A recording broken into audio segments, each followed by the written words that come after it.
ഇന്ന് ഞാൻ ഉണ്ടാക്കുന്നത് ഓറഞ്ച് കേക്കാണ്. നമുക്കിതിൽ ബേക്കിംഗ് സോഡ, ബേക്കിംഗ് പൗഡർ ഒന്നും ആവശ്യമില്ല. വളരെ സിമ്പിളായിട്ട് നമ്മൾ കുംസൊക്കെ ഉണ്ടാക്കിയെടുക്കുന്നത് പോലെ വളരെ എളുപ്പത്തിൽ ഉണ്ടാക്കിയെടുക്കാൻ പറ്റിയൊരു കേക്കാണ്. ഈ സിമ്പിൾ കേക്ക് എങ്ങനെയാണ് ഉണ്ടാക്കുന്നതെന്ന് നോക്കാം. നിങ്ങൾ കണ്ണൂർ കിച്ചൺ ഇനിയും സബ്സ്ക്രൈബ് ചെയ്തിട്ടില്ലെങ്കിൽ ഈ ചുവന്ന ബട്ടൺ ഒന്ന് പ്രസ് ചെയ്തിട്ട് സബ്സ്ക്രൈബ് ചെയ്യൂ. എന്നിട്ട് അതിൻ്റെ അടുത്ത് കാണുന്ന ഈ ബെൽ ബട്ടൺ കൂടി ഒന്ന് പ്രസ് ചെയ്യൂ. അപ്പോൾ ഞാനിടുന്ന വീഡിയോസൊക്കെ നിങ്ങൾക്ക് പെട്ടെന്ന് കിട്ടുന്നതായിരിക്കും. ഇതിനു വേണ്ടി ഞാനിവിടെ എടുത്തിരിക്കുന്നത് ഒരു ഓറഞ്ചാണ്. ഒരു ഓറഞ്ചിൻ്റെ പോലും ആവശ്യമില്ല, ഒരു പകുതി ഓറഞ്ച് ഉണ്ടായാൽ തന്നെ മതിയാവും. അപ്പോൾ നമുക്ക് ആദ്യം ഈ ഓറഞ്ചിൻ്റെ തൊലിയൊന്ന് ചുരണ്ടിയെടുക്കാം. ഇതിൻ്റെ വെള്ള കളറ് ഇതിൽ പെടരുത്, അതിൻ്റെ ഓറഞ്ച് കളറ് മാത്രം ചുരണ്ടിയെടുക്കുക. ഇതിൻ്റെ എല്ലാ ഭാഗത്തുനിന്നും ഞാനിപ്പോൾ ചുരണ്ടി എടുത്തിട്ടുണ്ട്. ഒരു 1/2 ടീസ്പൂൺ വരെ നമുക്ക് കിട്ടിയാൽ മതി. ഒരു 1/2 ടീസ്പൂൺ വരെ ഓറഞ്ചിൻ്റെ തൊലി ചുരണ്ടിയത് ഇവിടെ റെഡിയാക്കി എടുത്ത് വെച്ചിട്ടുണ്ട്. ഇത് മാറ്റി വെക്കാം.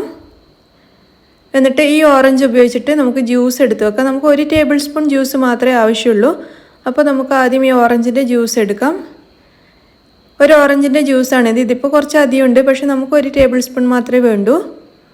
പിന്നെ ഞാനിവിടെ എടുത്തിരിക്കുന്നത് 2 മുട്ടയുടെ മഞ്ഞയും അതിൻ്റെ തന്നെ വെള്ളയുമാണ്. രണ്ടും സെപ്പറേറ്റ് ചെയ്ത് വെച്ചിട്ടുണ്ട്. ആദ്യം നമുക്ക് ഈ മുട്ടയുടെ വെള്ളം ഒന്ന് നന്നായിട്ട് ബീറ്റ് ചെയ്തെടുക്കാം. അതിനുവേണ്ടി മുട്ടയുടെ വെള്ളയിലേക്ക് 1/2 ടീസ്പൂൺ സിർക്ക, അതായത് വിനീഗർ ചേർത്ത് കൊടുക്കാം. 1/2 ടീസ്പൂണാണ് ചേർത്തിരിക്കുന്നത്. എന്നിട്ട് ഇത് രണ്ടും കൂടി നന്നായിട്ടൊന്ന് ബീറ്റ് ചെയ്തെടുക്കാം. മുട്ടയുടെ വെള്ളം നന്നായിട്ട് പൊങ്ങി നല്ല സ്റ്റിഫായിട്ട് വരണം, അത്ര വരെ ബീറ്റ് ചെയ്യണം.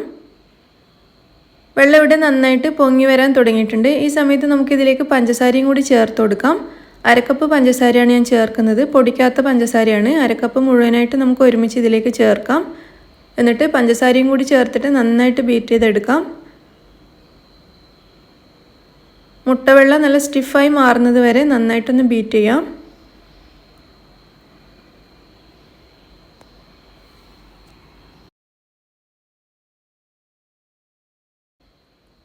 ഇതിപ്പോൾ നല്ല കട്ടിയായി വന്നിട്ടുണ്ട്. ഇനി ഇത് നമുക്ക് ഓഫ് ചെയ്യാം. ഇനി നമുക്കിതിലേക്ക് നേരത്തെ മാറ്റി വെച്ച മുട്ടയുടെ മഞ്ഞ ചേർത്ത് കൊടുക്കാം. എന്നിട്ടൊരു ഹാൻഡ് വിസ്ക് ഉപയോഗിച്ചിട്ട് നന്നായിട്ടൊന്ന് മിക്സ് ചെയ്യാം. മുട്ടയുടെ വെള്ളം നന്നായിട്ട് പതപ്പിച്ചതിന് ശേഷം പിന്നെ ഹാൻഡ് വിസ്ക് ഉപയോഗിച്ചിട്ട് മിക്സ് ചെയ്യുന്നതായിരിക്കും നല്ലത്. ഇനി ഇതിലേക്ക് 2-3 നുള്ളി ഉപ്പും കൂടി ചേർത്ത് കൊടുക്കാം. 1 ടേബിൾ സ്പൂൺ സൺഫ്ലവർ ഓയിലും കൂടി ചേർക്കാം. അല്ലെങ്കിൽ വേറെ ഏതെങ്കിലും വെജിറ്റബിൾ ഓയിലോ അല്ലെങ്കിൽ 1 ടേബിൾ സ്പൂൺ ബട്ടറോ അങ്ങനെ ഇഷ്ടമുള്ളത് ചേർക്കാം. 1 ടേബിൾ സ്പൂൺ മതി. ഇതിലേക്ക് നമ്മൾ നേരത്തെ എടുത്തു വെച്ച ഓറഞ്ച് ജ്യൂസിൽ നിന്നും 1 ടേബിൾ സ്പൂൺ കൂടി ചേർത്തിട്ടുണ്ട്. എടുത്തു വെച്ച ഓറഞ്ചിൻ്റെ തൊലി ചുരണ്ടിയതും കൂടി ചേർക്കാം. എന്നിട്ട് എല്ലാം കൂടി ഒന്ന് മിക്സ് ചെയ്യാം. നന്നായിട്ട് മിക്സ് ചെയ്തെടുത്തിട്ടുണ്ട്. ഇനി ഇതിലേക്ക് ഞാൻ കുറച്ച് വാൾനട്ട്സ് നുറുക്കിയത് ചേർക്കുന്നുണ്ട്. ഏകദേശം ഒരു 4 ടേബിൾ സ്പൂണോളം വാൾനട്ട്സ് നുറുക്കിയത് ചേർത്തിട്ടുണ്ട്. ഇതിപ്പോൾ നിങ്ങൾക്ക് വാൾനട്ട്സിന് പകരം കശുവണ്ടിയോ ആൽമണ്ട്സോ ഇഷ്ടമുള്ള നട്ട്സ് ചേർക്കാം. ഇനിയിപ്പോൾ നട്ട്സ് ചേർത്തില്ലെങ്കിലും കുഴപ്പമൊന്നുമില്ല, നിർബന്ധമുള്ള കാര്യമൊന്നുമല്ല. അപ്പോൾ നിങ്ങൾക്ക് ഇഷ്ടമാണെങ്കിൽ ഏതെങ്കിലും ഒരു നട്ട്സ് ചേർക്കാം. ഇതിലേക്ക് ഞാൻ കുറച്ച് ഗ്രീൻ കളറിലും ഓറഞ്ച് കളറിലുള്ള ടൂട്ടി ഫ്രൂട്ടി കൂടി ചേർക്കുന്നുണ്ട്.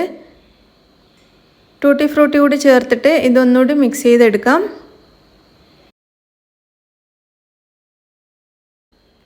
ഇനി ഇതിലേക്ക് 1/2 കപ്പ് മൈദ ചേർക്കാം. എന്നിട്ട് പതുക്കെ മിക്സ് ചെയ്തെടുക്കാം. ഇതിൽ ബേക്കിംഗ് പൗഡറോ ബേക്കിംഗ് സോഡയോ ഒന്നും ചേർക്കേണ്ട ആവശ്യമില്ല. ഇതല്ലാണ്ട് തന്നെ നമുക്ക് നന്നായിട്ട് പൊങ്ങി കിട്ടും. അപ്പോൾ മൈദയും കൂടി ചേർത്തൊന്ന് മിക്സ് ചെയ്തിട്ടുണ്ട്. ഇനി നമുക്ക് കേക്ക് ഉണ്ടാക്കാൻ വേണ്ടി വെക്കാം. അപ്പോൾ ഞാനിന്നിത് ഉണ്ടാക്കുന്നത് ഒരു സോസ് പാനിലാണ്. അതിനുവേണ്ടി ഞാനൊരു സോസ് പാൻ അടുപ്പത്ത് വെച്ചിട്ടുണ്ട്. ഇത് ഒന്ന് ചൂടായിട്ട് വരുന്ന സമയത്ത് ഇതിലേക്ക് നമുക്ക് 1 ടീസ്പൂൺ ഓയിൽ ഒഴിച്ചു കൊടുത്തിട്ട് എല്ലാ ഭാഗത്തും ഒന്ന് ചുറ്റിച്ചെടുക്കാം. ഏതെങ്കിലും ഒരു വെജിറ്റബിൾ ഓയിൽ ഒഴിച്ചു കൊടുത്താൽ മതി. എന്നിട്ട് എല്ലാ ഭാഗത്തും നന്നായിട്ടൊന്ന് ചുറ്റിച്ചെടുക്കുക. അതിനുശേഷം നമ്മൾ മിക്സ് ചെയ്ത് വെച്ച കൂട്ട് ഇതിലേക്ക് ചേർത്ത് കൊടുക്കാം. പാൻ നന്നായിട്ട് ചൂടായതിന് ശേഷം മാത്രമേ മിക്സ് ഒഴിക്കാവൂ. ഒരു കത്തി വെച്ച് ഇതുപോലെ ഒന്ന് ചുറ്റിച്ച് കൊടുക്കാം. അപ്പോൾ ഇതിലുള്ള എയർ ബബിൾസൊക്കെ അങ്ങ് പോയി കിട്ടും. കത്തിയോ അല്ലെങ്കിൽ വുഡൻ സ്ക്രൂവറോ മറ്റോ വെച്ചിട്ട് ചെയ്താൽ മതി. അടിയിൽ തട്ടാതെ ശ്രദ്ധിക്കുക കത്തി വെച്ച് ചെയ്യുമ്പോൾ. ഇനി നമുക്കിതിവിടെ അടച്ച് വെച്ചിട്ട് കേക്ക് ബേക്ക് ചെയ്യാം. അപ്പോൾ ഇതുപോലെ പാത്രത്തിൻ്റെ മൂടിക്ക് ഹോൾ ഉണ്ടെങ്കിൽ അലൂമിനിയം ഫോയിലോ മറ്റോ വെച്ചിട്ട് ഒന്ന് അടച്ചു കൊടുക്കുന്നത് നല്ലതാണ്. ഇനി സോസ് പാൻ്റെ അടിയിലേക്ക് ഞാനൊരു പഴയ പാത്രം വെച്ച് കൊടുക്കുകയാണ്. പഴയ പാത്രം അല്ലെങ്കിൽ അലൂമിനിയം തട്ടോ അങ്ങനെ എന്തെങ്കിലും വെച്ച് കൊടുക്കുക. അങ്ങനെ ആകുമ്പോൾ അടിഭാഗം കരിഞ്ഞു പോവാതെ നമുക്ക് കിട്ടും. അല്ലാതെ തന്നെ ചെറിയ ഫ്ലെയിമിൽ വെക്കുകയാണെങ്കിൽ കരിഞ്ഞു പോകുന്നില്ല. എന്നാലും റിസ്ക് എടുക്കണ്ട. ഒരു പാത്രം അടിയിൽ വെക്കുകയാണെങ്കിൽ നമുക്ക് ധൈര്യത്തിൽ വെക്കാം, ഒട്ടും അടിയിൽ പിടിക്കില്ല. അപ്പോൾ ഞാൻ അതുപോലെ ഒരു നല്ല കട്ടിയുള്ള പാത്രമാണ് താഴെ വെച്ചിരിക്കുന്നത്. അപ്പോൾ ഞാൻ ഇതിൻ്റെ മൂടി തുറന്നിട്ട് ഇതിൻ്റെ മുകളിൽ കുറച്ച് ടൂട്ടി ഫ്രൂട്ടി കൂടി ഇട്ട് കൊടുത്തിട്ടുണ്ട്. നേരത്തെ ഇട്ട് കൊടുക്കാൻ മറന്നതാണ്. അപ്പോൾ ഇതിട്ട് കഴിഞ്ഞാൽ മുകൾ ഭാഗം കാണാൻ നല്ല ഭംഗിയായിരിക്കും. അപ്പോൾ കുറച്ച് ഗ്രീനും ഓറഞ്ച് കളറിലുള്ള ടൂട്ടി ഫ്രൂട്ടി ഇതിലേക്ക് ഞാൻ ഇട്ട് കൊടുത്തിരിക്കുകയാണ്. ഞാനിത് വീണ്ടും അടച്ചു വെക്കുകയാണ്. എന്നിട്ട് നമുക്ക് കേക്ക് ബേക്ക് ചെയ്തെടുക്കാം. ഒരു 30 മിനിറ്റ് സമയം എടുക്കും ചെറിയ തീയിൽ വെച്ചിട്ട് ഇത് നന്നായിട്ട് വെന്ത് കിട്ടാൻ. അത്ര വരെ നമുക്ക് വെയിറ്റ് ചെയ്യാം. ഇപ്പോൾ ഒരു 30 മിനിറ്റൊക്കെ കഴിഞ്ഞിട്ടുണ്ട്. ഞാനിത് തുറന്ന് നോക്കുകയാണ്. കേക്ക് നന്നായിട്ട് വെന്തിട്ടുണ്ട്. ഈ നടുവിൽ ഞാൻ കത്തി വെച്ചിട്ടൊന്ന് കുത്തി നോക്കിയപ്പോൾ ചെറുതായിട്ടൊന്ന് പൊട്ടിപ്പോയിട്ടുണ്ടായിരുന്നു. കുഴപ്പമില്ല. അപ്പോൾ കത്തി വെച്ചിട്ട് ചെയ്യുമ്പോൾ ശ്രദ്ധിക്കുക. ഇനി ഇത് നമുക്ക് അടുപ്പത്തു നിന്ന് മാറ്റിയിട്ട് തണുക്കാൻ വെക്കാം. കേക്ക് ഇപ്പോൾ നന്നായിട്ട് തണുത്തിട്ടുണ്ട്. ഇനി ഇത് നമുക്കൊരു പ്ലേറ്റിലേക്ക് മാറ്റാം. സോസ് പാനിൽ നിന്നും ഇളകി വരുന്നുണ്ട്. തണുത്ത് കഴിയുമ്പോൾ ഇതിങ്ങനെ വിട്ട് വരും സൈഡിൽ നിന്നൊക്കെ. അപ്പോൾ നമുക്കിതൊരു പ്ലേറ്റിലേക്ക് മാറ്റാം. ഇത് കണ്ടില്ല, അടിഭാഗമൊന്നും ഒട്ടും കരിഞ്ഞു പോവാതെ നല്ല ഭംഗിയായിട്ട് കിട്ടിയിട്ടുണ്ട്. അങ്ങനെ നമ്മുടെ ഓറഞ്ച് കേക്ക് ഇവിടെ റെഡി ആയിട്ടുണ്ട്. ഇനി ഇത് നമുക്ക് കട്ട് ചെയ്തിട്ട് കഴിക്കാം. ബേക്കിംഗ് പൗഡറോ ബേക്കിംഗ് സോഡയോ ഒന്നും ചേർക്കാതെ തന്നെ കേക്ക് നന്നായിട്ട് പൊങ്ങി വന്നിട്ടുണ്ട്. അതുപോലെ ഇതിൽ നമ്മൾ കൂടുതൽ ഓയിലും ചേർത്തിട്ടില്ല. അതുകൊണ്ട് നമുക്ക് കഴിച്ചു കഴിഞ്ഞാൽ വലിയ മടുപ്പൊന്നും വരില്ല. കുറേ ഓയിൽ ചേർത്ത കേക്കാണെങ്കിൽ നമുക്ക് പെട്ടെന്ന് മടുപ്പ് വരും.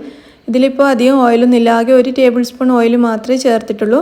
അപ്പോൾ നിങ്ങളെല്ലാവരും ഈ ടേസ്റ്റിയും സിമ്പിളും ആയിട്ടുള്ള കേക്കൊന്ന് റെഡിയാക്കി നോക്കൂ. വൈകുന്നേരമൊക്കെ നമുക്ക് ചായക്ക് കഴിക്കാൻ വേണ്ടി പെട്ടെന്നൊരു കേക്ക് ഉണ്ടാക്കണമെന്ന് തോന്നിയാൽ ഉണ്ടാക്കിയെടുക്കാൻ പറ്റിയതാണ്.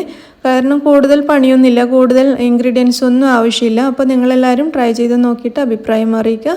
ഇഷ്ടമാവുകയാണെങ്കിൽ ലൈക്ക് ചെയ്യാനും ഷെയർ ചെയ്യാനും മറക്കരുത്. താങ്ക്